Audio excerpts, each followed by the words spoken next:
On your mark, get set. Let's go.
On your mark, get set.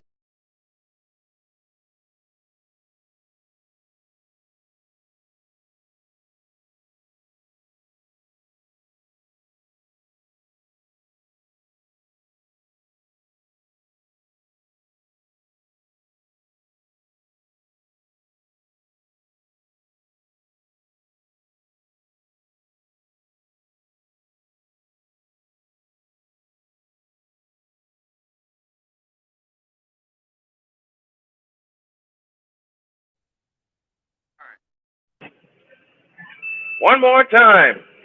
This is the last one.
On your mark, get set. Let's go. I can't do it. We'll do it live. Do it live! I'll write it and we'll do it live! Mister, will you please wake up, wake up, wake up, wake up, wake up?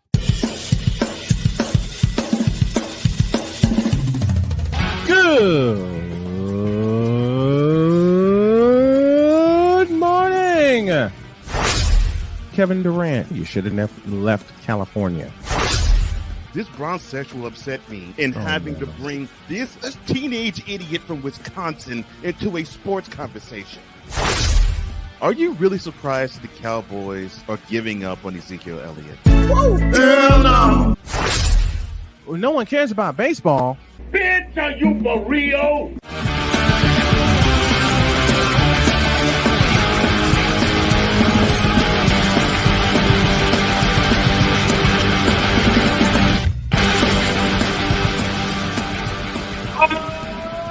Oh, yeah! The last one at 8 a.m., and it began with a couple of false starts, but here we are, folks. Good morning. Welcome to the fabulous, fantastic, freaky football Friday edition of Snowman in the Morning. Glad to have y'all with us. And by Tuesday of next week, I should be back home in studio with a better setup because we're making some renovations, we're making some changes, and we're going to kick a lot of ass doing this. In lieu of the whip around and in lieu of the late start to the morning show, I have two announcements. First of all, this is the last one that we're doing at 8 a.m. Eastern Time. And the reason we're making this change is to accommodate our West Coast audience, courtesy of CSTV and CSTVNow.com on the Roku. And to our folks at BS3 Network, we love y'all for carrying us.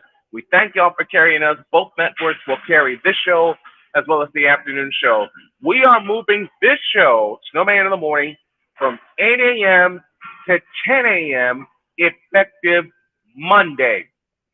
And I did not get a chance to make the ad for both networks. I will do that this morning before you see me and Sensei Drew at high noon. The second announcement I want to make, and I want to do this, I really want to do this, and like I said, in lieu of the whip around and in lieu of the time that we lost, or I lost, trying to make sure everything is correct, there is one person that I need to send a special shout out to. And that is my champion. That is my better half, Jody. Why am I sending her this shout?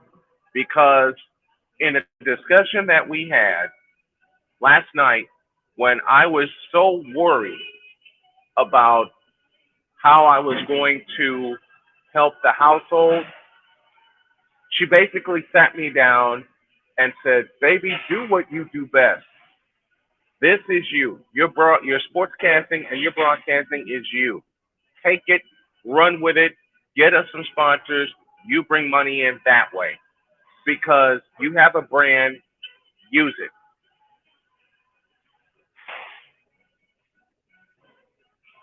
Y'all know what that does to me?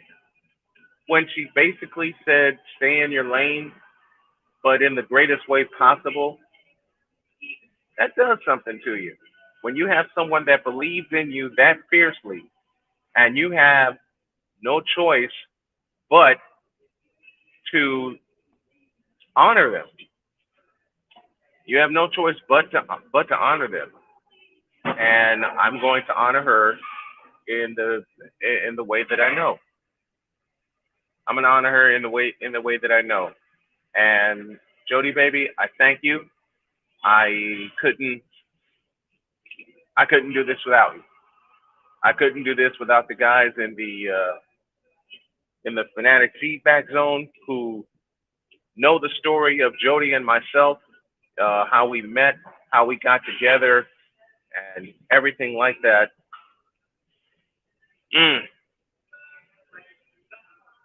When you hear that, and I'll say it again. I said it yesterday on the show, on the Brian Snow show, and I'll say it here this morning. When you hear that, that does something to you. It really does. And I can't thank her enough.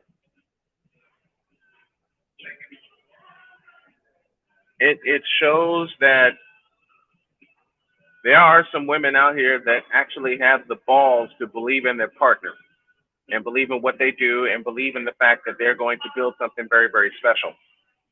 And that's what we're in the process of doing. Building something very, very special. Having our rhythm. Having everything that we need within each other. And you're right, Stick Diggy. She has a pair of grapefruits bigger than a lot of people I know. A lot of people I know. I got posed a question yesterday off the air. Why do you talk about Jody so much? Because she's my lifeline. Because she's my everything. Because she believes in what I'm doing. Fiercely. Fiercely. Fiercely. Fiercely. You hear me? Fiercely. She fiercely believes in what I'm doing. And she's told me all the time that it's easy for her to believe in me, believe in what I'm doing.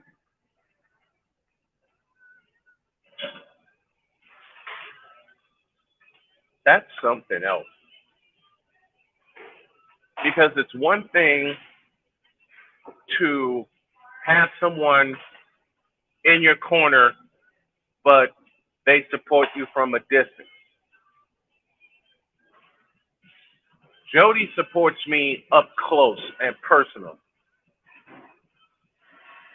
To the point where if she sees or knows something will work, she'll suggest it to me. You know, and I have to also send a shout out to my children, Dakota, Sonia, Sam, and Cheyenne. Cheyenne told me the same thing that Jody told me when she said, "You got a brand, use it."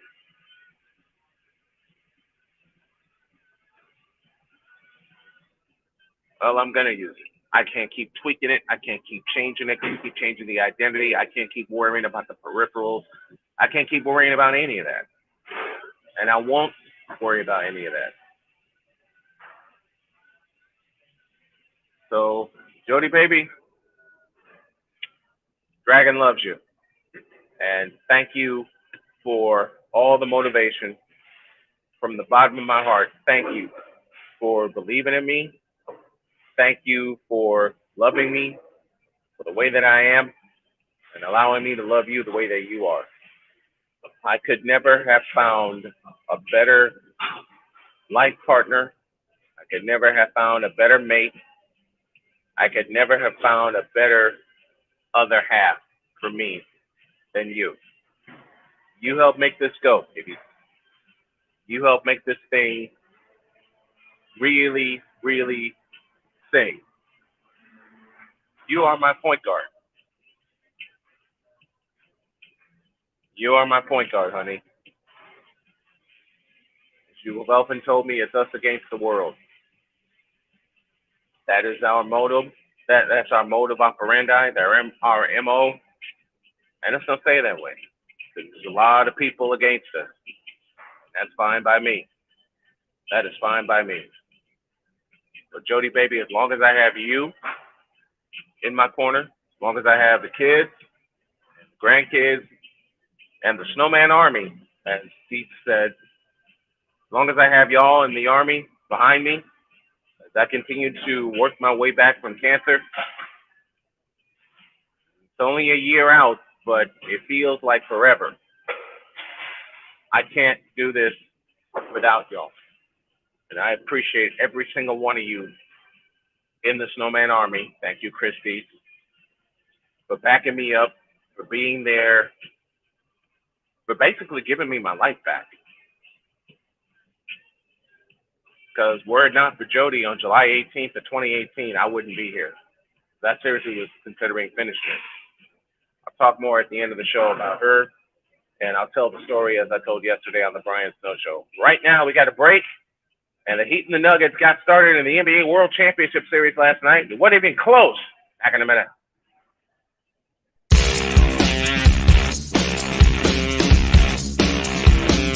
This is Snowman in the Morning.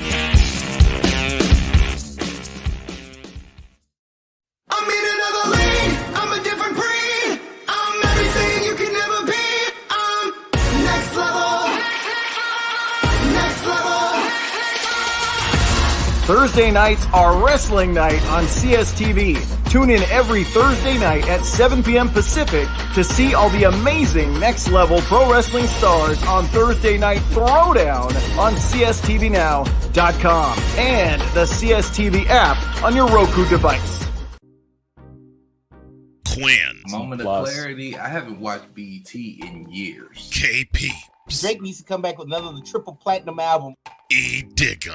And then you have Ray J. Like, I can't stand that River Cricket. The Guru. Okay, the level of crack she's smoking, I don't want it. BS3 Network proudly presents the Knucklehead Chronicles podcast, where from card tips to hot topics to meat beef of the week, anything goes. Live every Sunday at 2:30 p.m. Central.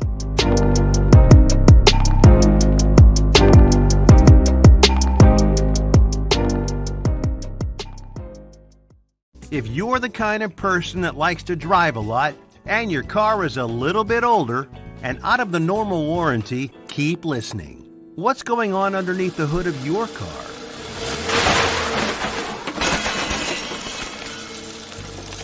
If your car is out of warranty, you're at risk of expensive repair bills. Now, for a couple of dollars a day, you can get an extended protection plan for your car. Hey, you love your car, so why not give it a little extra care? And make sure if something goes wrong, your bank account is safe. Literally, for a couple of dollars a day, you can give yourself peace of mind that you purchased a top-tier vehicle repair coverage plan. Call the Auto Protection Network right now and ask how you could save an additional $500 on your policy. Call 877-845-0463. Call now. Do you use Viagra or Cialis? What if we can promise you the same results for less than $3 a pill? We'll do the math for you. You'll save more than $16 a pill for the same results. Want more? We'll give you 40 blue pills or 40 yellow pills for $99 and add 4 more pills free. you save more than $500. Stop overpaying for Viagra. Ordering is fast and easy with your pills delivered to your door in a non-marked package. Call now. Now, I'm known as the guy who can fix just about anything, but the technology in most appliances requires very special training to fix. And that's why my family has Choice Home Warranty. Choice Home Warranty covers over 25 major home systems and appliances. That's your AC, heating, plumbing, kitchen and laundry appliances, and so much more. Call Choice Home Warranty now before something breaks down. Get protection for your heating, AC, plumbing, kitchen and laundry appliances, and more. Call 800-973-6121.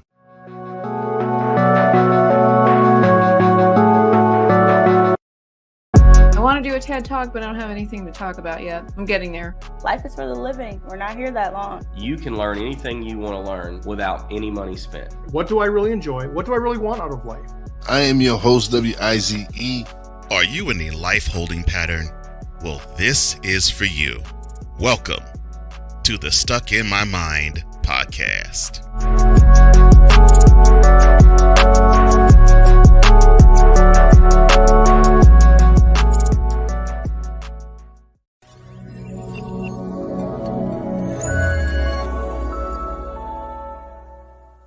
Cause we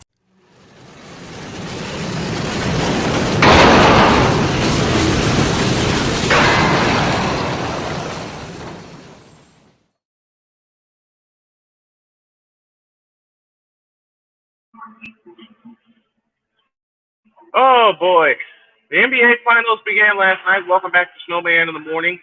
This morning we are powered by Starbucks of Edinburgh, Indiana. I appreciate y'all so much for sticking with me, sticking with us. Sam Shady coming on in 11 minutes, and then our two, Chris Mason will not be here, unfortunately, but Ben Sutter is scheduled to join us, as well as the voice of the Indianapolis Colts, Mr. Matt Taylor, joining us. And we're off the rails. We're not off the rails. I promise we're not off the rails. Speaking of which, where is Cole? I don't know. He's here somewhere. He's cooking something up.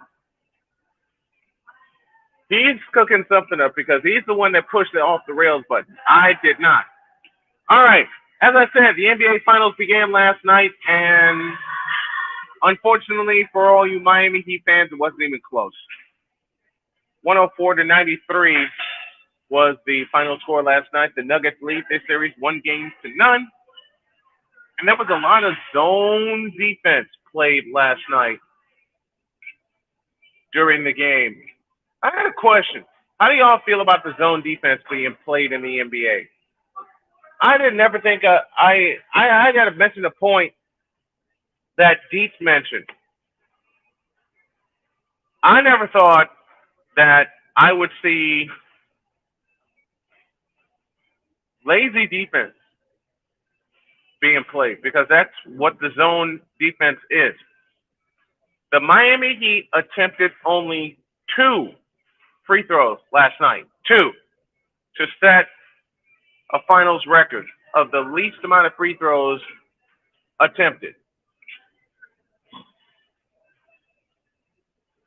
And as I said, Nikola Jokic is not one to be messed with. Jamal Murray is not one to be messed with. You put those two together, and as I said, the key to this series for Denver, and this series is not even going to be close. I've had people say it's going to be a 5-game series and it's going to be very competitive. No, it's not. No, it is not. Not with the way the Nuggets played last night. The only reason they wound up being an 11-point game is because Miami shaved 10 points off in the fourth quarter of the fourth quarter scoring. Bam Adebayo led Miami with 26 points. Gabe Vincent was next with 19. Jimmy Buckets had only 13 points, 6 of 14 from the field. That's scary. Jimmy Buckets only had 13 points last night.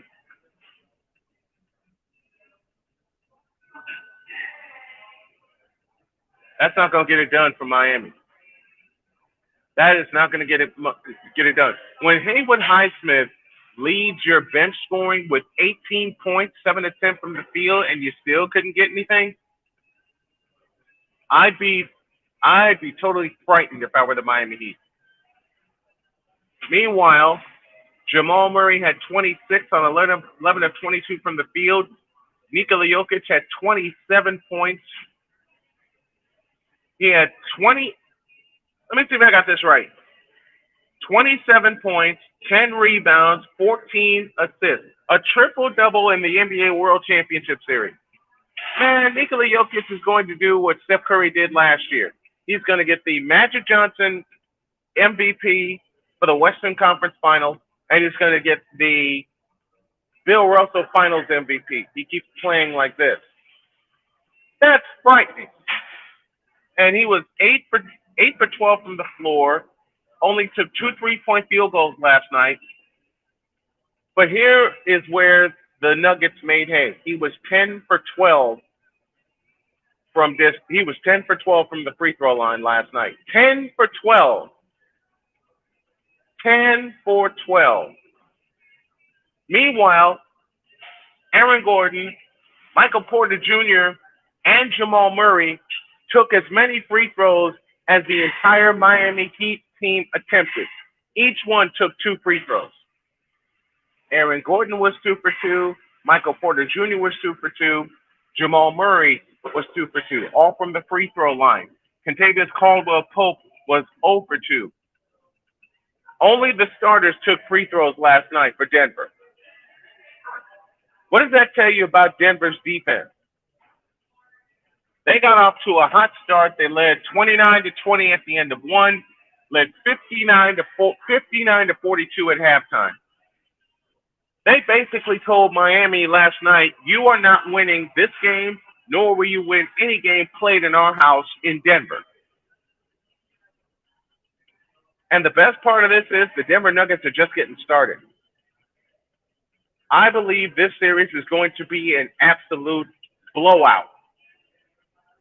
Denver has been trailing as a team for so long, and they finally get to the World Championship Series, and they're going to blow the roof off the joint. Or as the late, great Keith Jackson would say, they're going to peel the paint off the joint. They're going to peel the paint off the joint, man. The Nuggets did what they had to do, shut down Jimmy Bucket. Yep, you pressure Jimmy Butler, and I hate to say this about Jimmy Butler, and that's the bull, but this is true about him. You shut down Jimmy Butler, you shut down Miami. As Jimmy Butler goes, so does the Miami Heat. That's why they got the play-in. That's why they got the number 8 seed, and that is why they are in the World Championship. But they are facing the number 1 overall seed in the Denver Nuggets.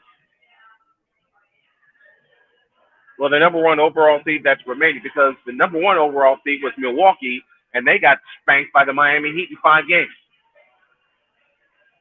This does not go 5. If this kind of effort by Denver is exerted again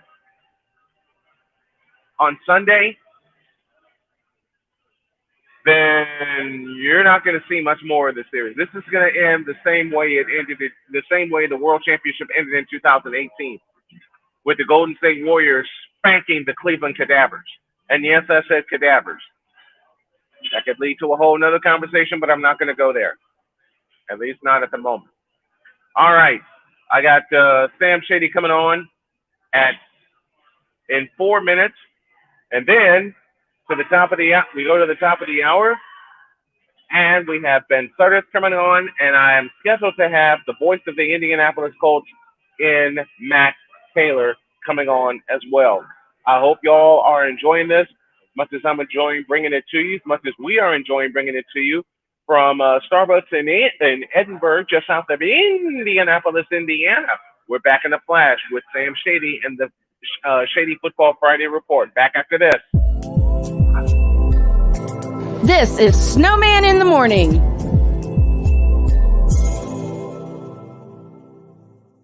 Here's an important message from the Diabetes Solution Center. Do you like pricking your fingers to test your blood sugar levels? No one does, but it's important to maintain your health. And now, by wearing a small remote device called a continuous glucose monitor, or CGM, you don't need to prick your fingers anymore. It's easy to use and helps you make more accurate diabetes treatment decisions. If you are testing your blood sugar 3 or more times daily, injecting insulin, or using an insulin pump, call the Diabetes Solution Center right now. And if you have Medicare or most major insurance coverage, you may be able to get a new CGM at little to no out-of-pocket cost. Shipping is free, and we'll even bill your insurance company for you. If you are testing your blood sugar 3 or more times daily, injecting insulin, or using an insulin pump, call the Diabetes Solution Center right now to learn how to end the painful finger sticks and get your own continuous glucose monitor, or CGM, at little to no out-of-pocket cost. That's why we here on this platform. Marriage, a loving splendor, a daily grind. Such is the case when Damien and Jamie get together and chop it up, for marriage is real. Let's just lay it all out here. Let's just be real with it. Join this wonderful couple who keeps it real and always in love. BS3 Network proudly presents Marriage is Real, where love is the only thing that matters. Live every Tuesday at 8:30 Central.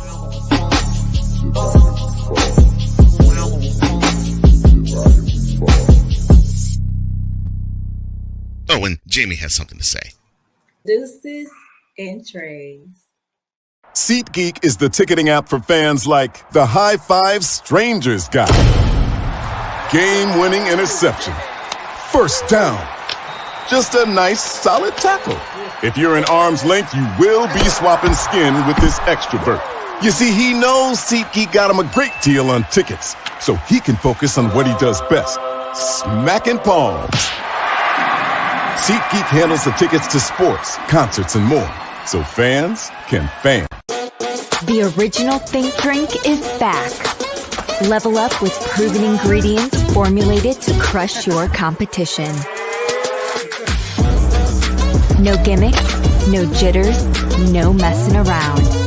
Just high-potency results that keep you moving day or night. There's a new nerd in town, and we came to play. Nerd Focus. Smarter than energy. This moment of bronze sexual stupidity is brought to you by Hooked on Bronix. When you start talking like an idiotic bronze sexual, Hooked on Bronix can set you right. Call 1-800-YOKAY. Real LJPN. Now approve all this.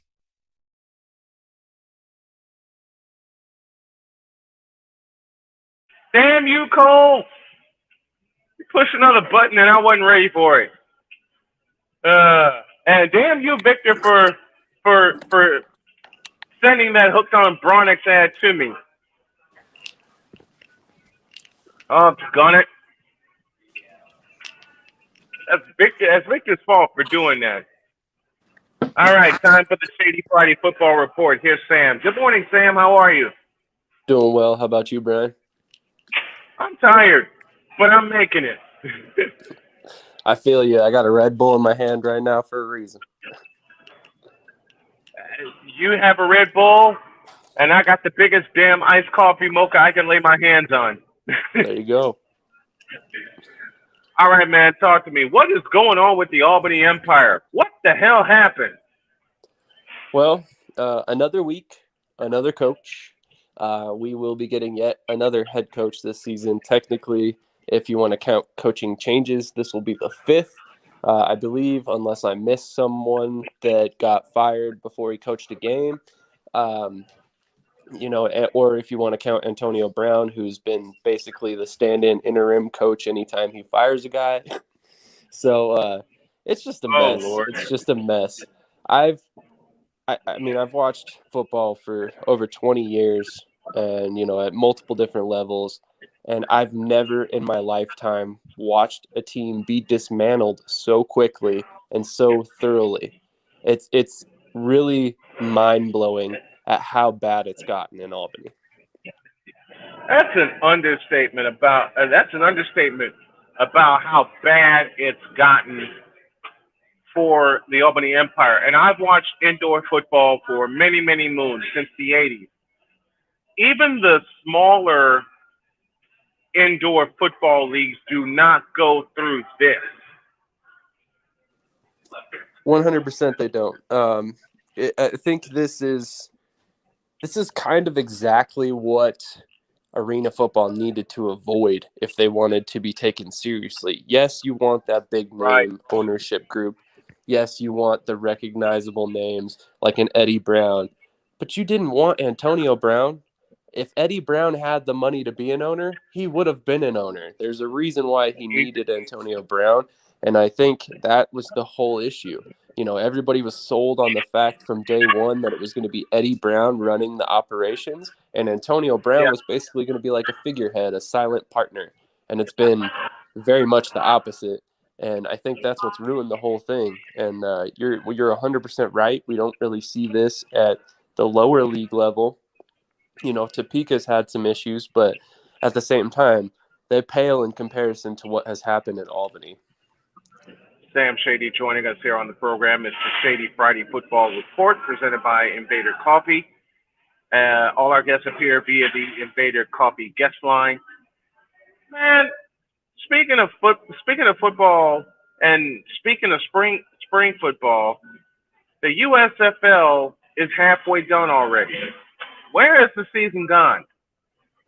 Oh man, it's gone by very quickly, and I think that the USFL has something to hang their hat on this season, because when you look back at this season, I don't think anybody expected the level of parity that we've seen across the league.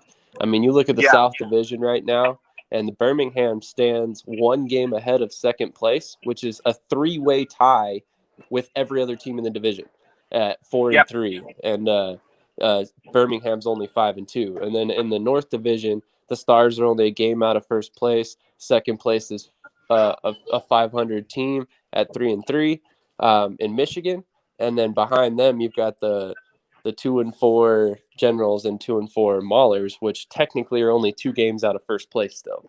So I mean, it's unbelievable to see how this has all worked out, and I think the USFL can really look at that and be like, hey, all 8 of our teams will be in playoff contention all the way up until, at the minimum, the end of this week. So, you know, only 2 more games left in the season, and then we might see some eliminations depending on how scenarios fall.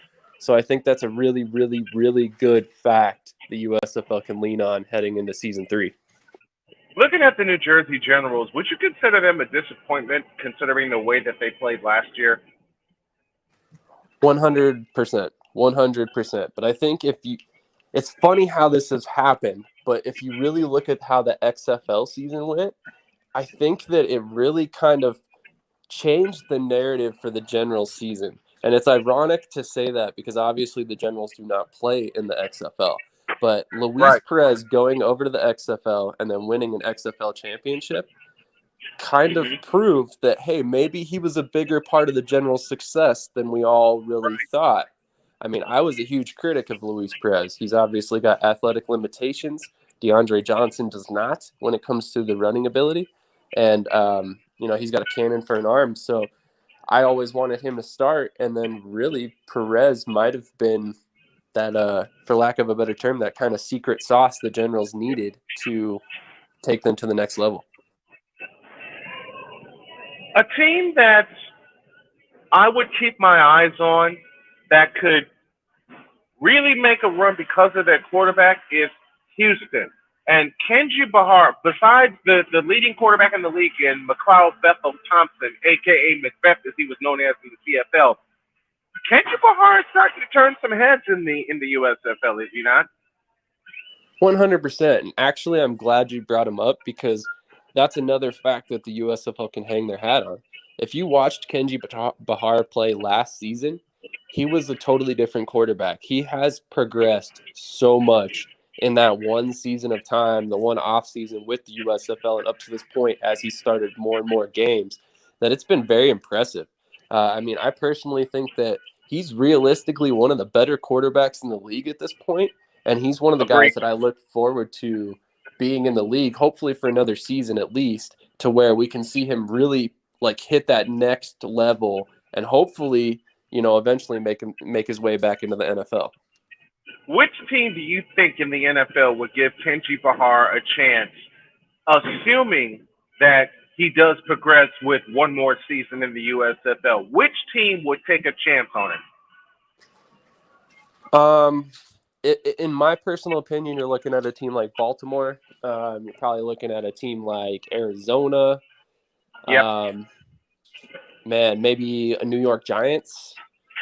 You're looking at teams that have quarterbacks that are a little bit more mobile, that are still pass first options. So, I mean, obviously Kyler Murray, Daniel Jones, all those guys can still pass. So I think those would be teams that would make a lot of sense. And honestly, I mean, if I could campaign for him to go anywhere, I would want him to go to the Giants, go be mentored by Brian Dable for a couple seasons on his practice squad, or, as his QB3 on the active roster, whatever it may be. I think that would be a great landing spot for him. You know what else? You know where else will be a great landing spot for Kenji Bahar, given his athleticism and the fact that he's really picking up the nuances of playing quarterback? Imagine Kenji Bahar in a system run by the one and only Kyle Shanahan. Oh, that's a good move too. But you know what? I think a name to watch for Kyle Shanahan might be Alex Magoo if he wants to pick up anybody. I think he'd be a great fit in that Shanahan offense as well. Yeah.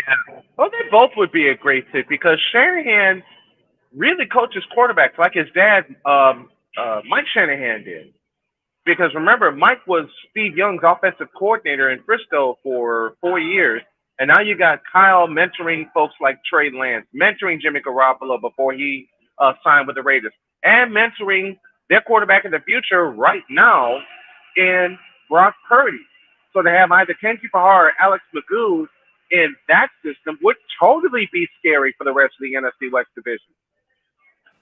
Yeah, I would agree. I mean, obviously these guys aren't going to go right into the NFL and be starters in any of these positions that we're talking about. But at the same time, having a very solid backup that you can potentially develop over time is an asset to any team. And I think these guys are starting to show that there is development to be had at the spring level. And that's something that we really needed to answer because, quite honestly, with the way these spring leagues have come up and then fallen off and never completed a season, we haven't really seen this over a year-to-year basis. And now that the USFL is really displaying this, I think the sky is truly the limit for both of these leagues. And I do think they can coexist, by the way. I had the chance to sleep on something, and my wife and I talked about it with the USFL. You brought up a very good point last week in your report that said they need to push ticket sales going into year 3 because the object is to get everyone in their stadiums, in their home market, in their home stadiums, and really develop the fan base, and really develop the following. With the overhead being as low as it is, and Fox Sports and NBC and USA really teaming together to put the USFL on the map, when can they start concentrating on ticket sales for next year and really getting the fans involved with their home team? See, that's the tricky part. And this is where, like, being inside the league or being a fly on the wall would really be valuable at this point in time because we don't know what they have set up. I can tell you for certainty they are doing everything they can to exhaust every possible stadium option in Philadelphia. They would really, really like to be in that market.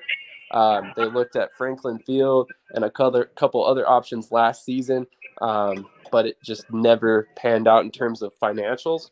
I think their budget will go up in terms of stadiums that they're willing to spend on because of wanting to get all 8 teams in cities. But then again, I don't know how many of these agreements they have set up already. So realistically, the whole thing that's going to hold back ticket sales is obviously your schedule. So if you don't know what hubs you're going to be in, how are you going to sell tickets quite yet?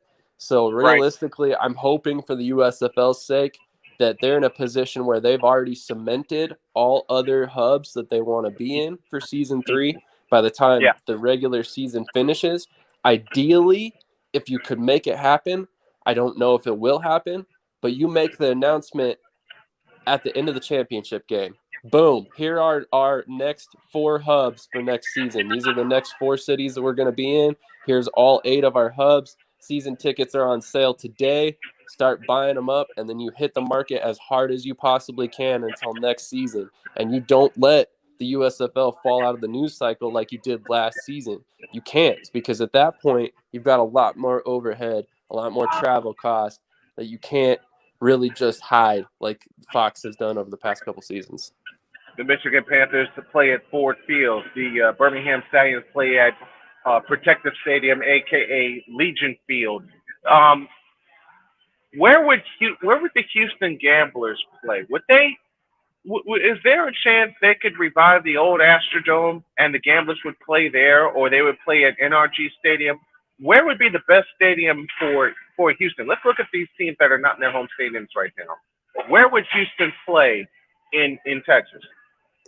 I mean, I think the Astrodome's absolutely an option. At the same time, as funny as it is to say, I don't know how it would work out scheduling wise with the XFL, but we know that TDCEU, I hope I said that correctly, the stadium where the Houston Roughnecks play. We know they're open to spring football as well, and it's not going to interfere with anything they've got going on because it's even later in the year.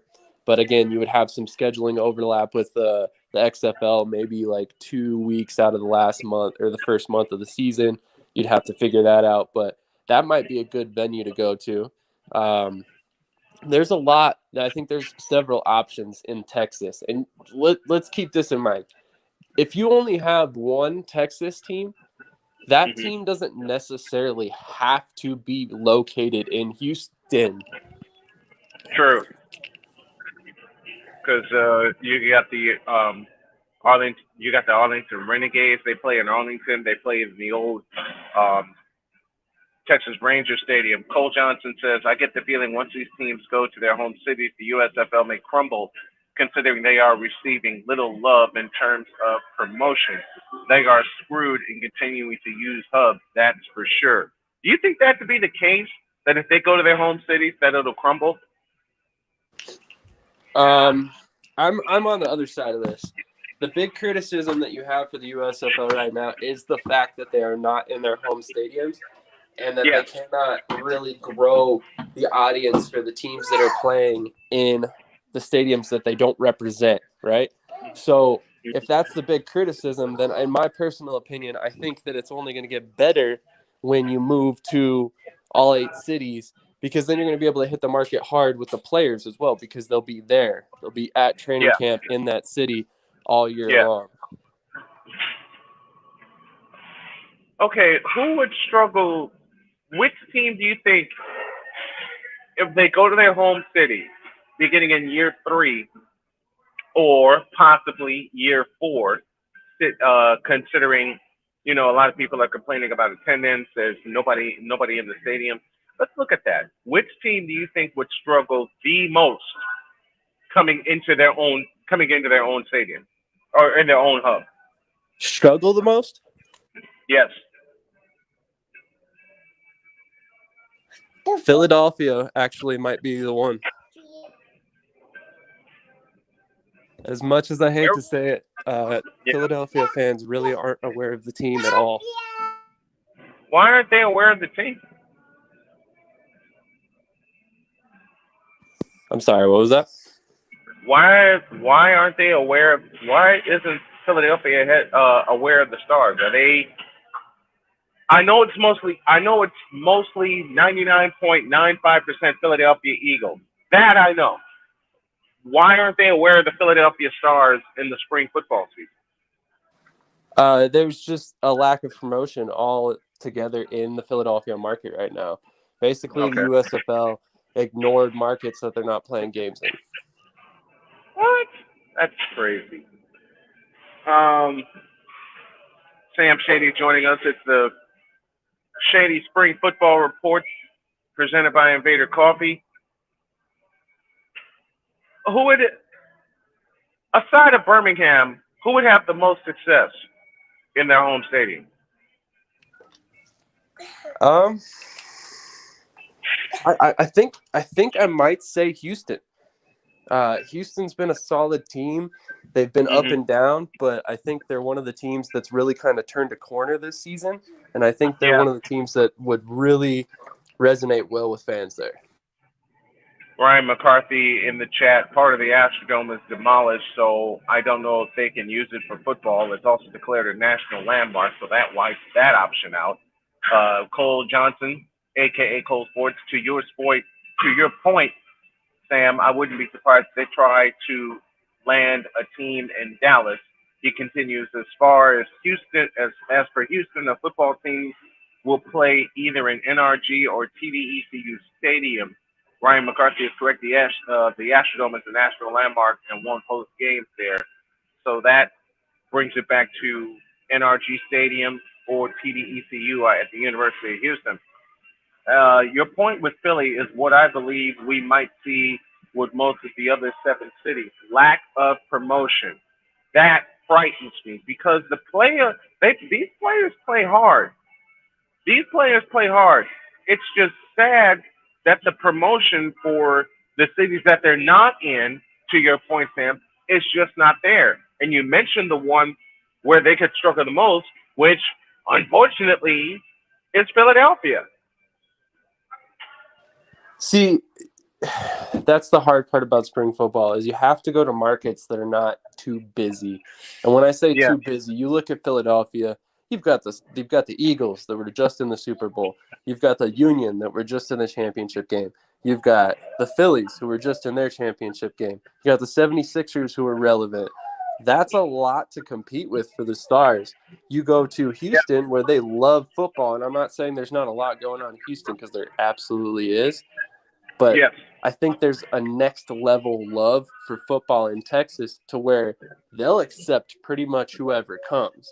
And maybe I'm off base with that. And Cole would obviously know a lot better than I would on that in particular fact. But I think that I'm least encouraged by Philadelphia. But I think that New Orleans would accept their team very well.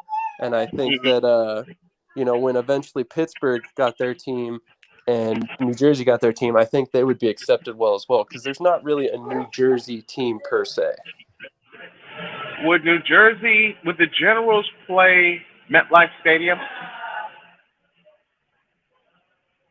That's a great question, honestly. I would have to do a little bit more of a deep dive on the stadium options for them. I haven't gotten that far with them in particular. I have looked into quite a few options for Philadelphia. And it's going to be interesting if they really want to get into a stadium in Philadelphia. Why did they make this is a curiosity question for me. Why didn't they make Houston one of their hub cities? I think when it really boils down to it, the hub cities they chose, they had financially friendly deals in place is basically what it boiled down to. I don't know the details of every deal that was given, but I know that Memphis is more or less free for the next 3 years for them to use. So when you're the USFL and you're pinching your pennies, that free looks really good for the next couple of seasons because you're pocketing all that money coming in. So it's a good thing for them.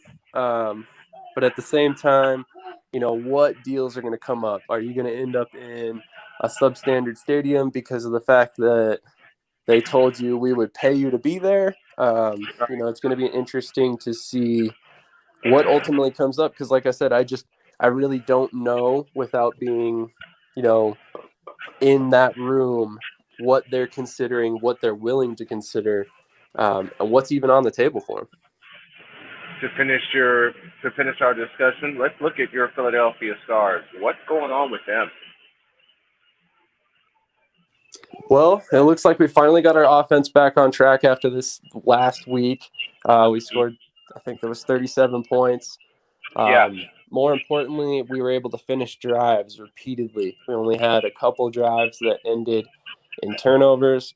And realistically, it was an encouraging game all the way through. The one unit that I'm super concerned by now his kickoff return and punt return. We allowed a kickoff return touchdown and a punt return touchdown.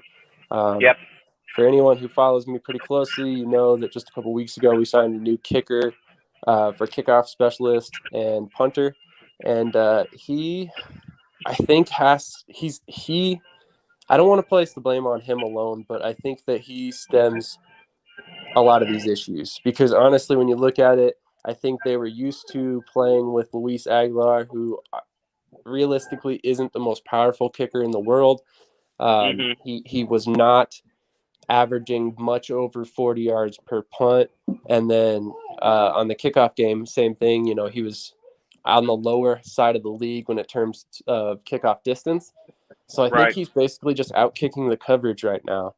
And I think that's one of the things that the special teams unit needs to adapt to as a whole. And I'm not saying that this is on necessarily coaching. I just think it's going to take some time.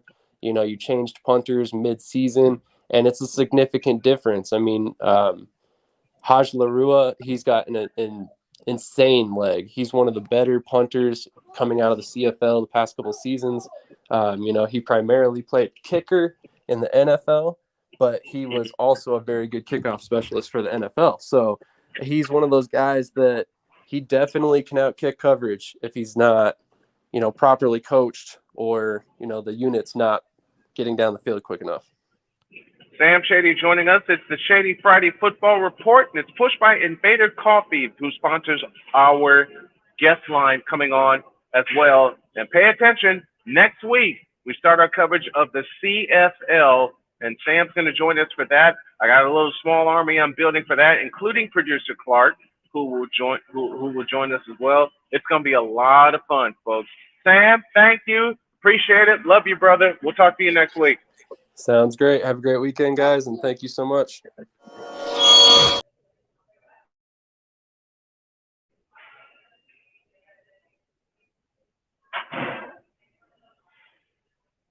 Oh, man. Thank you, Sam. Thank you, Sam Shady, for joining us this morning. Hour 2 starts right now. Time for hour 2 of this spectacular. Ryan McCoffey now joins us this morning. That's what you need to do to beat Josh Allen. You need to make him uncomfortable. Hour 2, time for some Spivey notes. And here's Jay. Well, I know he's only in his third year, but they're just wasting Justin Herbert. Hour 2, the hardest working content creator I know, the playmaker. Hey, LeBron James, the greatest scorer of all time. Hey. Hour 2, the one, the only Christopher Dietz. They rewarded Ohio State for not playing, and they punished USC for playing. Hour 2, Sam Shady. Oh, man. It's been a roller coaster ride if you were a Philadelphia Stars fan. Hour 2, that's Big Ben, the man in charge of the BS3 network. And if I see Kurt 2 Chainz Cousins out. Hour 2, Chris Bay's joining us. Oh my God! Oh, this game! Oh, way to go, Sammy! Hour 2, YSL. Oh man, I thought I missed it. What in the all types of blue hell? Time for hour 2 of this spectacular, and it starts right now.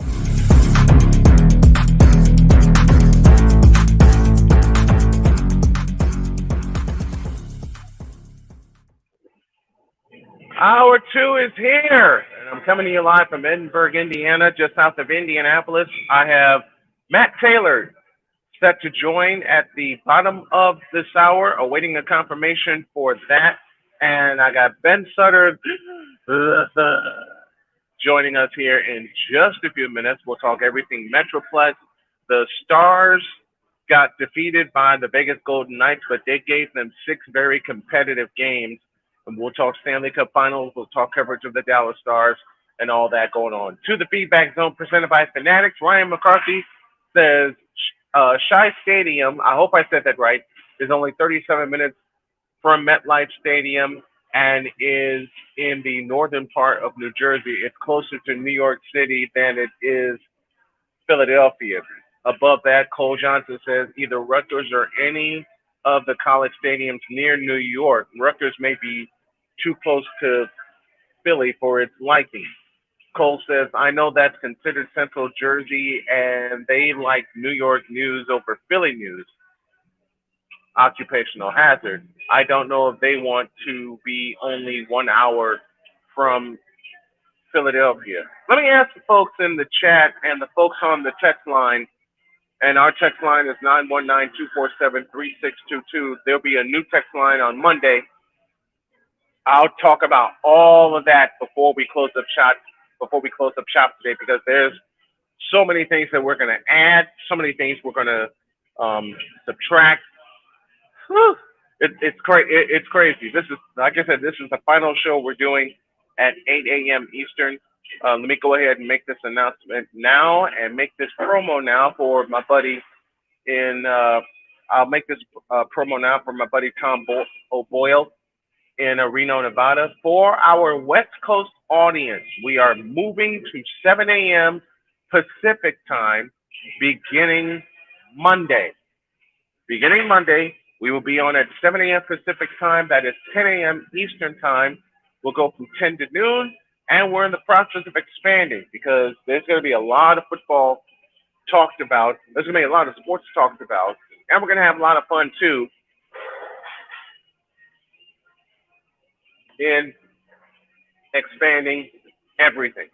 So we're working all that out, and my wonderful executive producer Cole Johnson said keep the length where it is. My wife said keep the length where it is.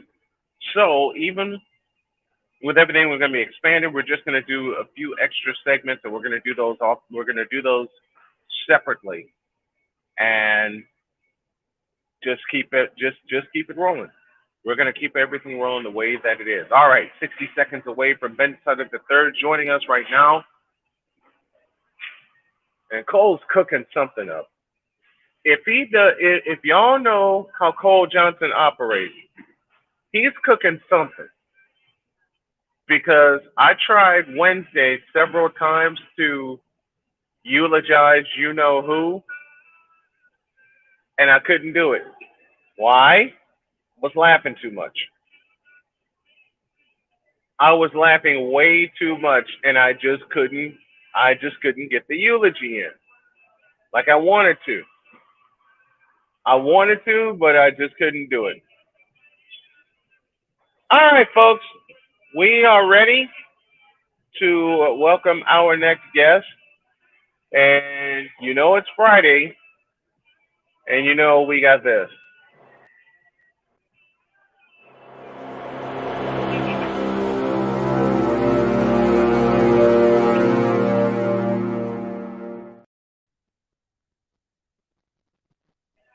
All right, let's welcome Ben Sutter III onto the program. Good morning, Big Ben. How are you? Hey, good morning. How you doing? I'm good, man. Has the Metroplex come down off of their high of playing for the Western Conference title? They have a little bit. It is a little rough. I'll give them to the end of the week, but yeah, it was definitely a big high for the city. No team has really been to this level, since the Mavs win a couple years ago. But the Stars really haven't shot, so yeah, they're starting to come down. What was the shock factor to have the Stars reach the Western Conference Finals? Well, you know how early it happened. They have a lot of young players. They have some older players too, so it's really a great mixture. And this was Coach Pete DeBoer's first year, so it was a very interesting storyline with his first year for them to be able to go to this point. But the city gravitated towards it, so I think it was a great thing for the city. And now, the expectation is going to be even higher next year. That's great to have them get as far as they did.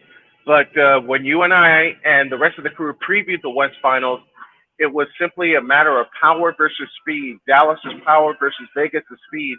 And for a couple of games, 4 and 5, you neutralized Vegas' speed. But Game 6 down in Dallas, Vegas came out with an absolute burst. Yeah, that was a massacre. And that was hard to watch. And even being there, the energy was just bad. Now, at the end of the game, the fans gave them a standing ovation, which I think they deserved. but it's Right. just hard to go out like that at home, and so that was a massacre though. There was no stopping it. As much as they tried to, they didn't have any inch of a chance after that first period. How big of a key was Vegas' speed in Game 6, of Vegas rediscovering their speed and their skill in Game 6? Yeah, it was big. It was big. It was catching the defenders off guard. It was catching Ottinger off guard. And so, yeah, the speed pretty much won it for them. And there was just goals from everywhere. There was not a lot that they could do. And I just think, and Coach DeBoer said this, they were been in 4 elimination games throughout the playoffs. So each one of those take a toll on you. And I just think it was not their night. But unfortunately, that was an elimination game. So, they didn't have any other options after that. Stanley Cup Final begins tomorrow. The Vegas Golden Knights and the Florida Panthers. It begins in Vegas. How much of a surprise have the Florida Panthers been, being on the brink of elimination in Game 5 in the first round against Boston, to taking that, winning that game, and then racing all the way to the Stanley Cup Final? Because looking at the East Final, they made very quick work of the Carolina Hurricanes. Yeah, definitely. It is amazing for them to beat Boston at the level Boston was at. And also, they've been resting for, it seems like, weeks. So, they finished off their opponent pretty quickly. So it's definitely surprising. I'm really looking forward to the matchup. Like you said, Vegas with their speed, with their experience. They got a lot of experienced players on that roster, a lot that have actually won Stanley Cups. So it's gonna be a really fun matchup to watch for the Stanley Cup Finals. How big of a key is Matthew Tkachuk going to be for the Florida Panthers? Because he had 3 game-winning goals in the East Final. The first 2 in Carolina both came in overtime, and of course the clincher, he had the game-winning goal. How big of a key is it going to be for Vegas to neutralize Matthew Tkachuk? Yeah, he's going to be the main one that they really need to focus on. You've seen what he's been able to do throughout these playoffs. So they're definitely going to have to zoom in on him. And, they pretty much eliminated, especially in that Game 6 versus the Stars, all of their star power, pun intended, got eliminated. So I think Vegas really has a great chance to be able to neutralize Canuck. Now, it's going to be hard, but I think Vegas has probably got the best shot. I'll give them the advantage, early. How many games do you think this goes? I got Vegas. The way the Panthers play, especially against Boston, my original pick is it goes the distance with Vegas and Florida. I say it goes the distance with Vegas coming out on top. What say you? I'll say 6 games. I think it'll go 6, and I got Vegas winning. But I think it's going to be a back and forth. And the Star Series has to put some type of toll on them. So I think we're going to see, coming out the gate, I think we're going to see a little bit of a lag because they just finished the series. But yeah, I got Vegas in 6. Let's stay in the Metroplex. The report has come out that the Dallas Mavericks will not work a sign and trade for Kyrie Irving. Note the surprised look on my face. What say you, kind sir? Yeah, I think I didn't see that happening anyway. I think the Mavs are going to do everything they can to keep Kyrie. Obviously, Kyrie is going to do what he feels and what he wants to do during that time. Right. But and then the other part of this too is I don't think adding Kyrie to the Lakers is going to drastically change everything.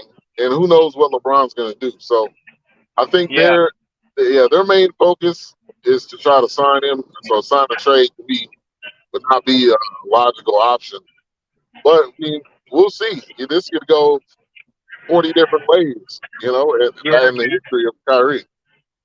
I mean, Here's something I didn't want to talk about it today.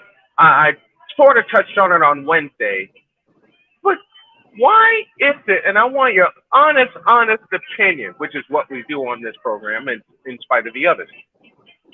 Why do you think LeBron always tries to change the narrative when he gets his ass kicked in the playoffs? I just need an answer to that. I don't think he likes the criticism. I don't know if he's ever really liked it. The other part is he pays way too much attention to criticism on social media and what reporters say and what people say. You're LeBron James. You don't need to pay attention to what anybody says at the end of the day. So I think he's always trying to make it look better for him. I get it. I think he has a great PR team, but I don't even think you need to worry about it. It's not even you're LeBron James. At this point in your career, people are going to continue to talk. You can't change people's opinion. Your king got swept again.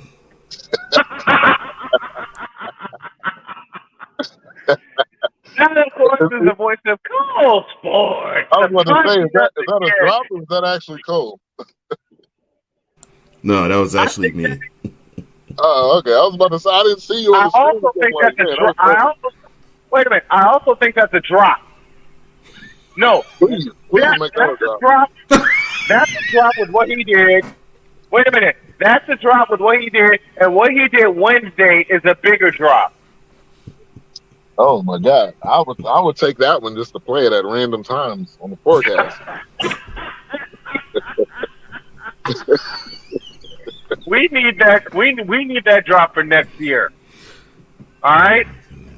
The crying person way in the back of the church crying about Braun. That's a drop. That's a drop waiting to happen, and it needs to happen. Ben Sutter's joining us here on the program with Cole Johnson in tow, and I have a bone to pick with Cole Johnson. Before you go, I can't believe I'm going to do this, but I'm going to do it again, and I'm going to ask again. Why are there so many Marana Cowboy fans that always eternally believe they're going to be in the Super Bowl? I'm priming the pump.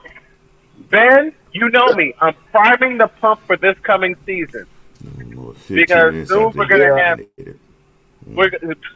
have training camps and predictions and all that kind of stuff. This is my final question to you for this week. Why? And I'll use Victor's words. Why are there so many Marana Cowboy fans here? That's what Please answer that question. Yeah. Please. Please answer that question. The only thing I can think of is that they're on that Michael Irvin pack from back in the 90s. That's the only reason why. At this point, this team hasn't went to a conference championship game in over 20 years. There is nothing that you have seen that tells you this team is going to a Super Bowl. So you need to get off the Michael Irvin. Wait, the Bitter Truth Show joining us from Atlanta. I haven't seen a doggone thing change with this team. And their quarterback, such as it is, that tells me they're going to do something this year. Just off the rip. They'll do something this year. Yeah, the off season. I know that. That's what they'll do. Super Bowl in the off season. Yeah. I mean, the fan base is thankfully not you, Ben, but the fan base is so myopic. I mean, they don't realize the team has not even seen a championship round game or been in a championship game in 28 years. Really? I mean, if they were to go next year, it would be 28. 28 years. I should not have brought this up, and Victor begged me before the show not to bring this up, but it's got to be brought up. Listen, Man, Victor called me this morning and said, whatever you do, do not, I repeat, do not talk about the moronic Dallas Cowboy fans. And of course, you knew, Victor, that meant he was going to talk about them. Oh, yeah. You should have never said anything. Well, Victor knows me.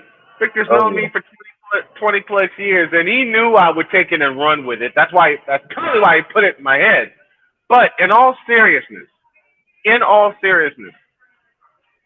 I have people saying 13-4 or 12-5, and you know what I say about Dallas? 10-7. It's not going to be that meme that Cole put up of them going 16-1. That's not going to happen. Because and Bit of Truth Show, Keyshawn Johnson needs to be shot for that comment. Shot. Oh my God. I saw that. I can't believe that actually happened. I just can't believe it. I just can't believe it. Oh, boy. Oh, I actually do have a question for you, Ben.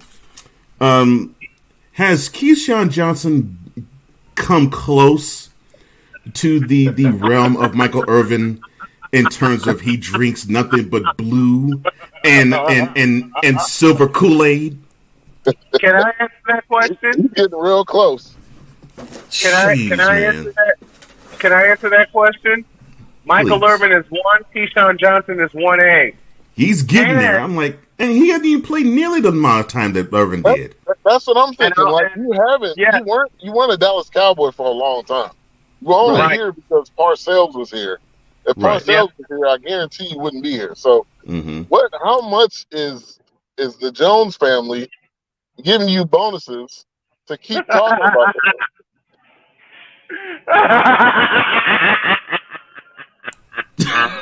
This is why I love you, Ben.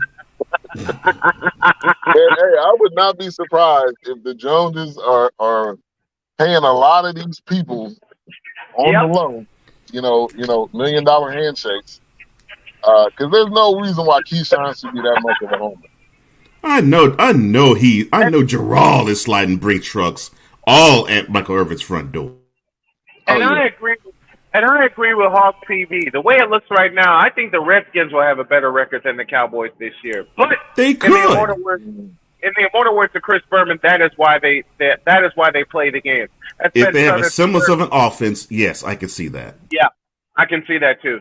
It's Ben Sutter III joining us here on the program. Ben, we love you, brother. Thank you so much. I look forward to your coverage and helping Snowman Multimedia with our football coverage throughout the course of the 2023 season. Thank you, brother. Yep. Yes, sir. Appreciate you guys as always. We'll have a replay of Cole Sports at 2 p.m. Central and Poppy J and Wise at 8. And obviously check out Snowman in the Morning every morning at 7 Central, Monday through Friday. So appreciate you guys. Thank you. Appreciate you, Ben. Peace, brother. Peace.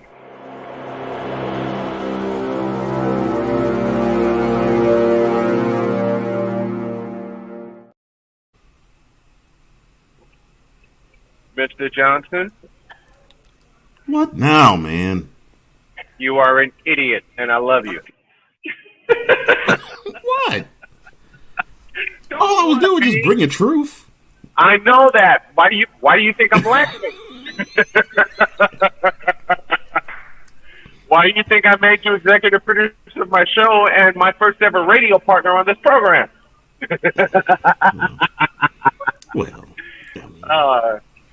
Cole Johnson joins us this morning, and I had the particular feeling you've been absolutely swamped the past 2 weeks. Well, definitely this week. Yeah, at my current position, I had to fill in with somebody. So normally when that happens, it's like all hands on that. So, yeah. Yes. When are you going to start doing Return to View again? Because I want to get every episode of that. I don't know.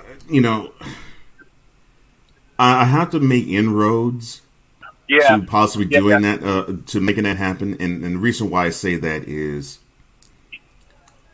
one of the goals that I have for this year, and I actually said it out loud to the team that I had formed. Yeah. Was that I wanted to be further. I wanted to be expand beyond where I did the stories from. So Gotcha. I think it's unfortunate that I had to sort of take the whole step back and not actually produce more new episodes now. But it might be a better thing because I might have the ability to actually expand. But I don't have the right. I don't have the right team, and and it's not the right time yet. So gotcha. But it is coming because it shows where the stories actually emanate from. That there is a need for it, and there's a hunger for it, and they love it. So there's one thing I got to do. I have to make you a part of my YouTube team so I can trust you and Drew Willingham to cut the shorts up. But because one piece of advice my wife gave me last night was to trust my team to get to help me to get the content out there. I can do what I can, and that is the audio editing and get everything produced, but I'm going to trust you, especially when I go on vacation, to get the episodes over to my boy Ryan O'Neill and WQEE so they can get them ready for the replay. And as I told you before, partner, I implicitly and completely trust you in putting that part of the team together, and I love you for that. So I can't say thank you enough. Oh, well, thanks. I appreciate that. And I've said this. I said this to you privately. Bones was saying this on air. You came to me and asked me for this. I didn't even ask for it. I didn't even volunteer it. I didn't even lobby for it. This was something that you felt within your bones that I was a fit, and you went with it. My thought was, well, this is his platform. What if he wants to do? What he wants to do. And if he's looking for other people, if it's not me, I don't care. I mean, if he feels as though someone else will bring the quality that he wants to it, cool. And obviously, there are others who can. I mean, Wise, Jay. We just talked to Sam and Ben, Playmaker. So, when it comes to talent, I knew. I'm like, you'll find anybody, and that's fine, and whatever it is fine, because I've always been a fan of the show, but to now be a participant of it, it is a whole different ball of wax, and I think it's even more of an honor that you came to me and I didn't come to you. Well, I couldn't help it. You were perfect.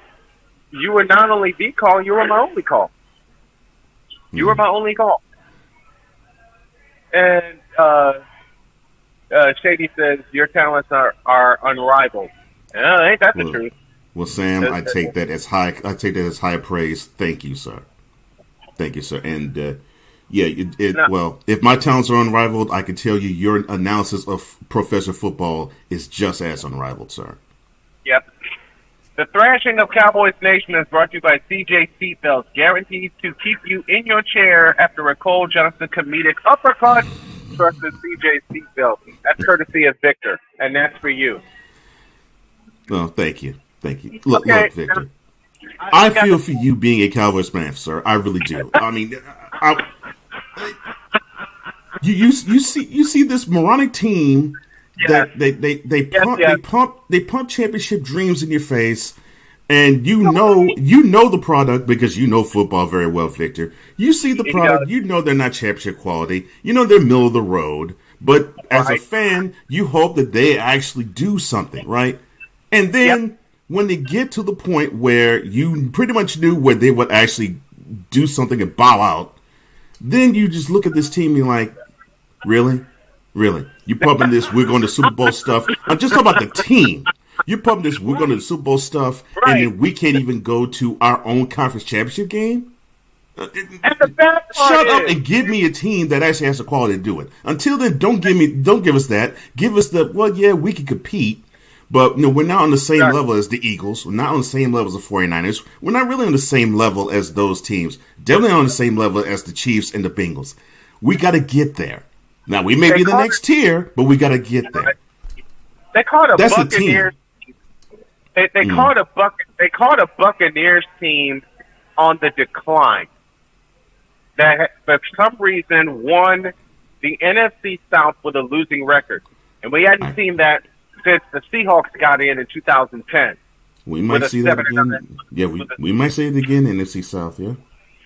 It's the NFC South, for God's sake. I mean, two weeks out of the season, the Panthers, led the NFC South. Yeah. What does that tell Mm-hmm. you? And with 2 weeks remaining, they could have actually taken the division. Right. I mean, all the Panthers had to do was to beat Tampa Bay in Tampa, and they led that game 14-0. Led the game, yeah, and it led the double digits in fourth quarter. So, and they lost the game in 7 minutes. Yeah, the entire I borrow from the Bugs Bunny Roadrunner movie. They took an entire 17-game season and squashed it down to 7 minutes. Yeah. And man, was it a horrible 7 minutes for them, because horrible. That contest literally looked like a tale of two games. It's like, okay, and a tale of two teams. It's like, where was this? So the team that we saw the first 3 quarters just decided to say, oh yeah, we got this game won. Let's go back to Charlotte. I'm like, what's up with you guys? Yeah. Unfortunately, the NFC South is even worse now than it was last year, and it was not all that great last year. I borrow from a popular YouTuber, Urinating Tree. It's the tank division. It's an absolute tank division. Meanwhile, I made an early prediction on the NFC West on my afternoon show, and I said last year that the Niners would win the West by at least 2 games. They won by 4 games. Seattle made a couple of upgrades in the draft, but let's be serious. How close are they to catching San Francisco? They can be close if the quarterback position is not going to produce the way that they know it can. Now, if Brock Purdy is actually healthy, I know they've been conservative in saying, well, it's going to take 6 months from his surgery to heal. Yep. But if he heals before then, he comes back. I can't really see the Seahawks getting any closer. I looked at Purdy. I saw Purdy make a few things. He started throwing this past week. Trey Lance has changed his mechanics, and I'm glad they got to him about his mechanics. I still don't think that he's NFL quarterback ready because he hadn't played enough games. That's just time, and that's just rep. Here's the truth to that. If Trey Lance was ready, they would not have gone out to get Sam Darnold. Exactly. And Sam is the insurance policy. I wouldn't be surprised if he starts game 1.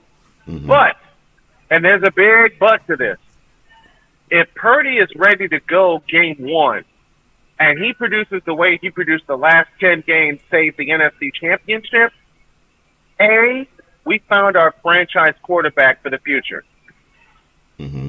And B, that 49ers defense got better in the offseason, which means they got help. Which means C, they got healthier. Go ahead. I was going to say, the 49ers, they really didn't have to do anything defensively to get better. All they had to do was just age. and now some of those pieces are starting to become in their prime. And so it is not an accident that this defense has gotten progressively better when they're healthy, obviously. Progressively better since 2019. And they were pretty good in 2019. We talked about the signing of Javon Hargrave from Philadelphia to a 4-year deal.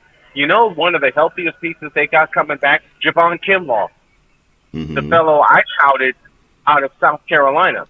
The only thing that has stopped Javon Kinlaw's growth has been his health. That's it. Yeah. And when you're a unit that operates the way the 49ers do, because it operates on a lot of feel, and it's a straight feel thing. And I mean, and I mean, the feel is not just with the players. I mean, it goes to the sideline too. I mean, this is the only defensively. This is the only way I could see them not be on par. Is that if they feel the loss of D'Amico Ryans as their defensive coordinator, as their defensive leader, if they feel that loss really hard, but I don't think they will because I see them as professionals. And Steve Wilkes, I said this when Steve Wilkes is a professional and a half himself. Yes. Mm-hmm. Listen, I said this when Steve Wilkes was signed by the 49ers. When Steve Wilkes was let go by Arizona. No, by who let him Carolina. go? Was it Carolina? Thank you. Carolina. Thank you. Brain fart. Sorry about that. When Carolina let him go, the only call I could see him making was San Francisco. That's the only call I could see him make. And Frisco called him. They called him and said, "You're our defensive coordinator. We're not making any other calls." Because if you look at how they didn't interview anybody else. John Lynch did not interview anybody else but Steve Wilkes. If you thought they were hellacious for the 6 seasons they were under D'Amico Ryans, you ain't seen nothing yet.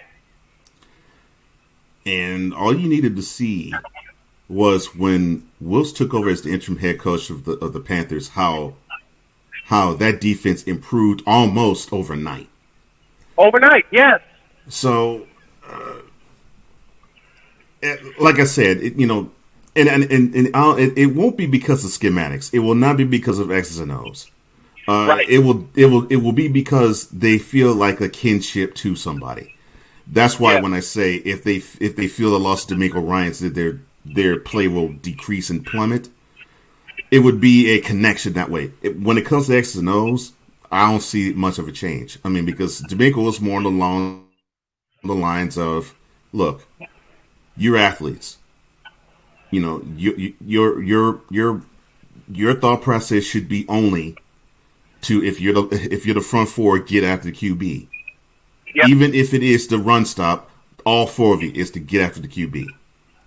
Line, of course, you're supposed to back things up. Heck, if one of you at times could slide in and help the four that's rushing before, that's cool. ML, Mike linebacker, you probably be our biggest run stopper. The other two, you probably be the best in the flat. I mean, yeah, and Fred Warner could not be a better fit for it. And he gives them the freedom of and he gives them the feel of, okay, if you can sniff a run, stop it. If you can sniff a screen, stop that. If you can sniff something coming like a tight end coming in your area, you do what you do. You won't have any. You have all the range to do what you want, but more than likely, we want you to stop the run. And the linebacker who came into his own during his rookie season and still doesn't get enough love from the NFL and the pundits therein, Dre Greenlaw. Look, all I need to see was that game he played in the divisional round against Cowboys. That one, not even that game, that fourth quarter. Yes. I mean, he did so. I mean, he hurried. One play, he hurried Dak Prescott. Another play, he batted a pass down. Another play, he had a pick six in his hands. If all he could do was just simply grab onto it. Another play, he stopped Ezekiel Elliott from running. I'm like, doggone, what is it you don't do? And he did that all in one quarter. Here's what impressed me about Drake Greenlaw, and I'm going back to his rookie season, 2019. They played in the game against Seattle that they lost at the Horn on a walk-off field goal by Seattle. He picked off Russell Wilson when Wilson had the Seahawks in position to win the game. Mm-hmm. Yeah, he has wonderful instincts. For an outside linebacker, he has wonderful drop back instincts. Wonderful drop back instincts. Yep. That is something you cannot coach. You can try, but you can't coach that. something Bitter Truth just said right now as he joins us from Atlanta. I'm not worried about the 49ers. I'm not either. I'm not either. I'm not really worried about them. Health is the only issue, and if that's off the table, there's no need to worry about them. Yes, they're going to win this game, even with Sam Darnold starting game 1 and probably game 2, as Purdy works his way back. Mm-hmm. I don't see anyone stopping them from winning the division by 4 games. I don't see anyone in that division because Arizona's rebuilding. Lord knows what's going on in Los Angeles. Yeah, the Rams are in disarray. I mean, the Rams are in disarray. The Cardinals are playing Call of Duty, and then they play like booty. Thank you, Victor Locke, for that. We all know what's going on with the Rams. They pushed the plunger and dismantled that when they traded the house. And now they're paying the price for it. And Rams fan, this is not directed to playmaker. Rams fan, right. You could say, well, we got our ring because we slid all the chips to the center of the table. Well, when you slide all the chips to the center of the table, the back end is going to hurt really bad because you're gonna wonder why your team was a championship, why your team won the championship one year, and then why you plummet so far the next. And you know who else was let go besides Jalen Ramsey? Taylor Rapp.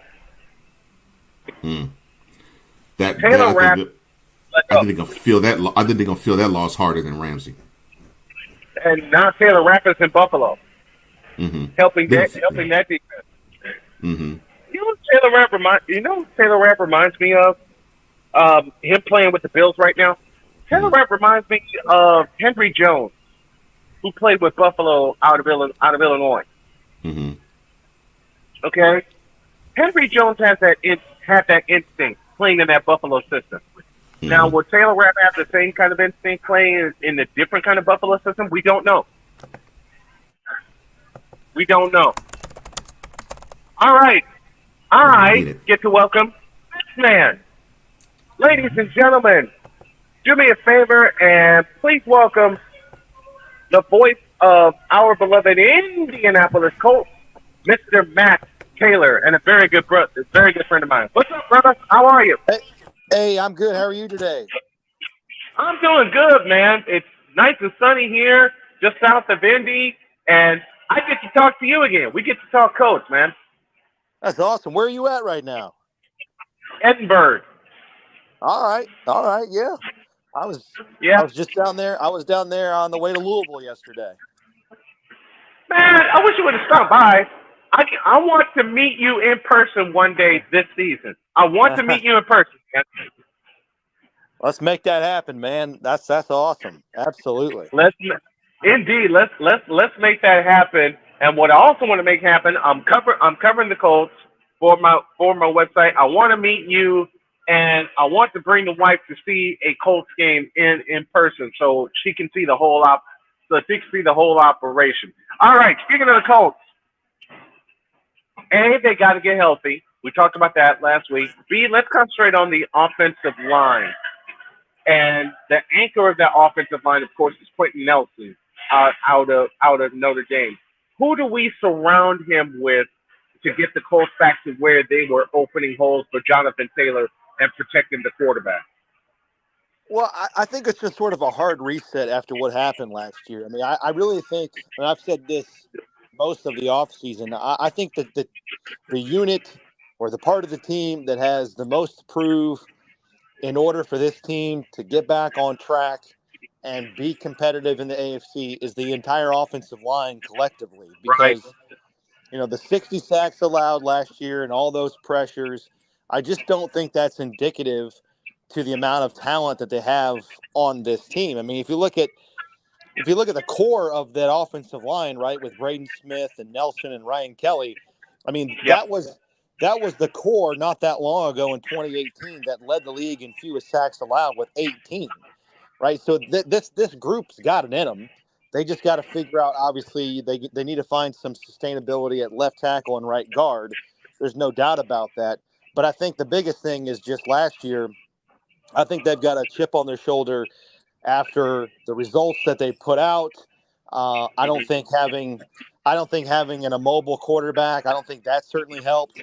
But I think once teams figured out the Colts were kind of one-dimensional last year on offense, I mean, you saw it until the dam broke, right? You saw teams blitzing and stunning and line twists, Yeah. and the Colts just didn't Yeah. do a good job of picking that stuff up. So from that standpoint, it was blood in the water.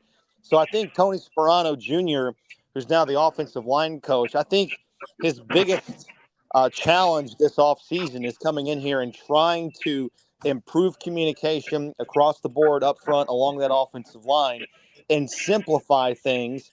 And obviously, with Jonathan Taylor coming back, Anthony Richardson with the threat that he poses in the running game and his ability to make things happen outside of the pocket, off schedule, I think all of those things should help this offensive line rebound and get back to where they were. I've asked you this before. I've asked your thoughts about this before. I'll ask it again as we go forward with OTAs and then training camp coming around the corner. Do you give Anthony Richardson the keys day one? I know the Colts want to. I know they want for that to happen, but we're still a long ways away in deciding that. And I think right now you're seeing it in OTAs, and Shane Steichen talked about it last week. They're gonna operate with both guys getting first team reps. I don't know if it's 50-50, but I know both guys, Gardner Minshew and Richardson, are participating with the first team offense in 7-on-7 drills and 11-on-11 work going up against the defense. And I think that's the right approach for right now. And I think that should carry on until the mini camp in a couple weeks, and then maybe the first or second week of training camp. Because I think right now Richardson just needs as much work as possible. Doesn't matter who it's with. If it's with the first team, I think that's great. And I think it's really beneficial for him to be out there with the ones, because if he is the starting quarterback, he will have had time in the huddle with the same guys he's going to be on the field with on Sundays, and Right. they'll hear the play calls from him, and he'll get a sense for the operation on game day and break in the huddle and get to the line of scrimmage and going through checks and reads and things like that. So from that standpoint, it's really beneficial. But I think the Colts are doing the right thing, playing both of these guys with the first team offense and not making a decision on one of those guys until they have to. And I think that will probably come, again, I would say maybe that second or third week of training camp, maybe after a preseason game or two, and then you see one guy sort of step up and take a lion's share of the reps. Matt Taylor, the radio voice of the Indianapolis Colts, joining us here on this Friday edition of Snowman in the Morning with Cole Johnson. The biggest piece of the puzzle for the Indianapolis Colts, and you and I have talked about this many, many times, but it bears to be repeated, is Jonathan Taylor getting back healthy. Yeah, no doubt about it. And getting back to where he was before in terms of production, and with Richardson coming in and playing quarterback, hopefully the passing game takes a load off of the stress of Taylor in the running game. Like we've talked about before, I don't think it's a bad thing if Taylor goes from 25 carries a game to, somewhere between 17 and 20. I don't think that's a bad thing. Hopefully you want more balance. That's what the Colts need in their offense. They need more balance between the passing game and the rushing game. And so, to put last season behind him, that'd be big for Jonathan Taylor, who missed those 6 games, dealt with the ankle injury, still not participating fully in OTAs this time of year, which is the smart move considering who he is and how important he is, and just the time of the year that we're in right now on the calendar. I think that's a really conservative and right move by the Colts. But the Colts are. I looked it up the other day. In fact, the Colts are 13-1-1 when Jonathan Taylor rushes for 100 yards in a game. So there's no question, his success is pretty indicative of team success. And that goes back to the offensive line, trying to get back and open up those holes for Taylor and to be efficient in the running game. So I think no question, offensive line and Jonathan Taylor, 2 really big pillars for this team. As those units go, I think so does this team go next season.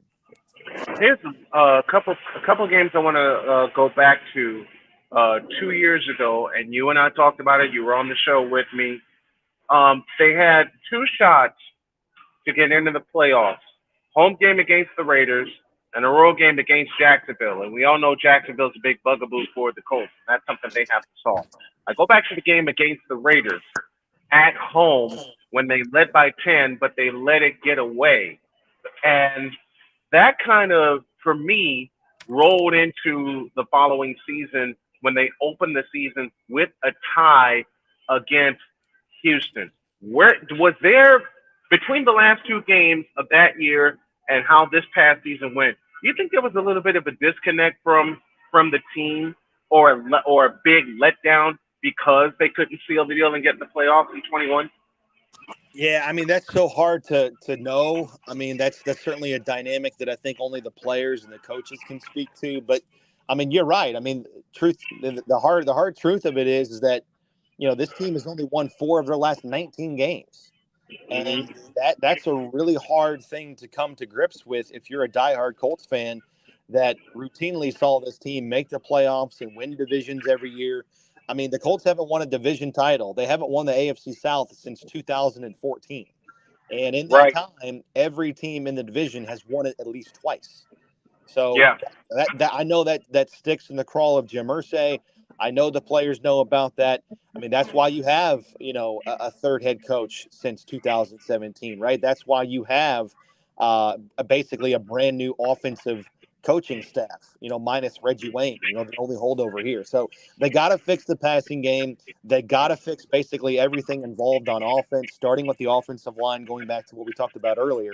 But no, I think all of those things are definitely realizations that this franchise is coming to terms with, and they're desperately trying to fix and get back to prominence. But it's tough, man. You look at the AFC landscape, and just the amount of great teams and great quarterbacks that are in this conference. It's definitely a challenge, but a challenge that they're up for. And I think that's the biggest reason. I think that's the biggest reason why they drafted Anthony Richardson. It's because we know what we're up against. We know we need dynamic players, to take us over the top. And we need a guy that's going to give us the best chance to win in the long term as we compete with the Joe Burrows and the Patrick Mahomes and the Lamar Jacksons of the world inside this AFC conference. So, the Colts are hoping that Richardson turns into a grand slam. But right now, I mean, obviously, to make a really bad baseball analogy, he's just now stepping up to the plate and taking a couple of pitches in the major leagues for the first time. Right. You open, speaking of the AFC South, you open September 10th with the Jacksonville Jaguars at Lucas Oil Stadium, and Jacksonville has given the Colts all kinds of hell in recent seasons. But now you have a chance to make an impression not only on the defending AFC South champions, but the AFC South as well when you open against Jacksonville. Yeah, I mean, Jacksonville sort of represents the class of the AFC South right now. I mean, Trevor Lawrence took a huge step up last year, and really no surprise under Doug Peterson, right? Getting some foundation there at the, as the offensive coordinator, if you will, the guy calling the plays, just plus, you got some, you stem the tide on some of that franchise craziness. But I mean, when you surround good players with good players, what happened in Jacksonville last year, typically, that's what takes place. Christian Kirk comes in, Zay Jones, they bring in Evan Ingram, plus Peterson's his acumen calling the plays. I mean, right then and there, Trevor Lawrence went from just maybe another draft flop for Jacksonville to a top 5 quarterback in the NFL. Right, he's got a top 5 touchdown to interception rate. Last year it was 25-8. His passer rating ranked in the top 10 at 95.2, and his passer rating increased 23.3 points from his rookie season to last year. So I think they got their guy, and I think the Colts are trying to compete with that just like every other team in the division. It's crazy to say, but you got C.J. Stroud, you got Will Levis, who I think is going to take over the reins next year. This is the last year for Ryan Tannehill and his deal with the with Tennessee Titans, and then you got Richardson here with the Colts. So it's a very young, dominated quarterback division for the next decade plus, with all that talent that came in during the draft. Week 2, you get to see C.J. Stroud. You go down to Houston and NRG to play the Houston Texans. That's a 1:00 kickoff, and you just mentioned C.J. Stroud, Trevor Trevor Lawrence, Will Levis, all within the division. Levis is set to take over next year after Tannehill eventually departs. So you might have a possibility of Anthony Richardson taking on C.J. Stroud in Week 2 in Houston. No doubt about it, and I think that's what's going to happen. I think you'll see Stroud, and I think you're going to see. I think there's a high chance that you'll see Richardson in that game too. I think we're a long way from knowing, but I think you're going to see Stroud and Richardson play at least one time this year. I'll put it that way. They don't meet again until Week 18. Right. But I think at that point, I think there's a good chance both of those guys are still playing quarterback for their teams next season. Look at Week 4, October 1st. You host the Los Angeles Rams. Is there a chance that Richardson will take on Stetson Bennett, or will you think Matt Stafford will still be in tow for the Rams? I still think it's going to be Stafford. Yeah, I'd be really surprised if it wasn't Stafford in that game. That's Week 4 against the Rams. Week 7, you host Cleveland. 7 and 8, you get a 2-game homestand. In fact, 3 of 4, 5 through 8. You host Tennessee, then you go to Jacksonville, then you host Cleveland, and you host New Orleans. Of course, the 2 big games back-to-back division opponents. You host Tennessee, and then you go to Jacksonville. It's going to be so big because you got all these division opponents early to establish yourselves within the AFC South. If the Colts are going to be competitive, you get all your South opponents early to establish what you need to establish. And that's what happened last year, right? I mean, 5 of your first 7 games last season were against the AFC South, and they only won one of those games. And we all saw what happened, right? It was Week 7 against the Tennessee Titans, and you just got swept by Tennessee, lost to them for the second time of the season. And that's when things really got nutty for the Colts. That's when things really kind of went off the rails with changing quarterbacks. And then the week after that, the offensive coordinator was let go. Then the week after that, the head coach was let go. So like that stretch sent the Colts into a tailspin, and it's a catch-22 because if you get off to a good start and you take care of business in the division early in the season, you're in the catbird seat early on, and you hold all those tiebreakers, and you really kind of have the edge there.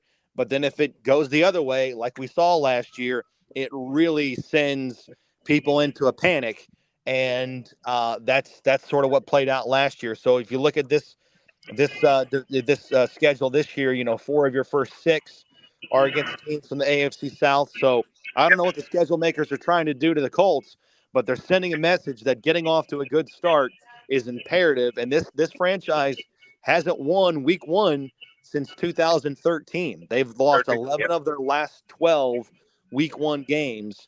And so they're trying to put that all behind them by getting off to a good start this year under a new regime, under Shane Steichen, with new quarterback potentially in Anthony Richardson, and put a lot of that bad blood and those bad memories, if you will, behind them by finally getting off to a good start.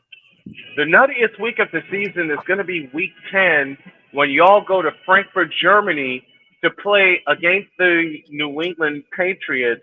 And that is coming off of a game where you go to Carolina to play a 4:05 game against the Carolina Panthers. And I know that the travel and the logistics going from Charlotte over to Frankfurt, Germany is going to be absolutely insane for you guys. Yeah, it's going to be tough. I mean, it's a challenge. There's no doubt about it. I mean, obviously, first and foremost, this time of year, you got to figure out your passport situation and dust that off. And first of all, you got to find it. And then you got to plan logistically for getting everything over there and making sure the technology is transitional, if you will, right? Making sure all the things that you use in the States are going to be able to function and work overseas, in Europe, in Germany. So we're right now we're in the infancy phases of all of that, trying to make sure that works. Our engineers are really, really good at that type of stuff. But you got to catalog everything and make sure you got to manifest so that if you lose something, you know what it is that you lost and where you can find it and things like that. So I won't bore you with all the details, but yes, that's not going to be your average road game to Tennessee. Let's put it that way. No, No, it's not. I'm looking forward to it. I'm looking forward to having you throughout the course of the season. That's my good buddy Matt Taylor, the voice of the Indianapolis Colts. He'll join us throughout the season. And man, I am so looking forward to our second season together, covering the Colts together. I love you, brother. Thanks a lot so much. And I'm also looking forward to meeting you one day in Indianapolis so we can like sit down for lunch and sit down for coffee and just hanging out. I'm looking forward to it, man. Yeah, you got to get up to training camp, man. Get up to training camp and we'll do it. I'll put in for credentials and I'll come up to training camp and we'll hang out. All right, brother. Have a great weekend. Thank you, brother. I appreciate it. See you, man. Oh, man, that is Matt Taylor, the voice of the Indianapolis Colts, joining us here this morning. I love it. I love the fact that he is on board to helping us cover the Colts this year. And, Mr. Johnson, I think we can finally stick our tongue out at people who don't think we can, like, make big-time coverage. We just did. Yeah, well, their thoughts are Trays.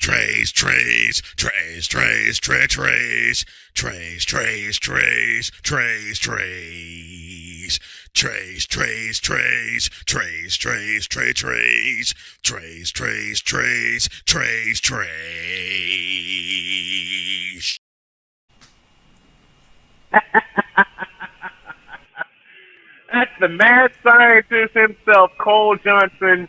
You know, I love you. I love you dearly, my man, for pushing all the right buttons and helping us get to the next level and levels beyond that. I love you, brother. Thank you so much. We're done. This is our last one at 8 a.m. Beginning Monday, we'll be on at 10 a.m. Eastern Time, 7 a.m. Pacific to accommodate our West Coast audience on a CSTV. And thank you to all of our radio stations and television networks that are picking us that are picking us up. I love you guys so much. We love you. Thanks for hanging out with us. Have a great day. God bless. Remember to make your next move your best move, and always remember, if your dreams don't scare you, then you'll be hearing this. The following is a public service announcement from Wise El Jefe, Boston. This has been a public service announcement from Wise El Jefe. And your dreams aren't big enough. Dream big, do bigger. We are. We hope y'all are too. We'll have everything in place on Monday, beginning at 10 a.m. Eastern Time. So long, everybody.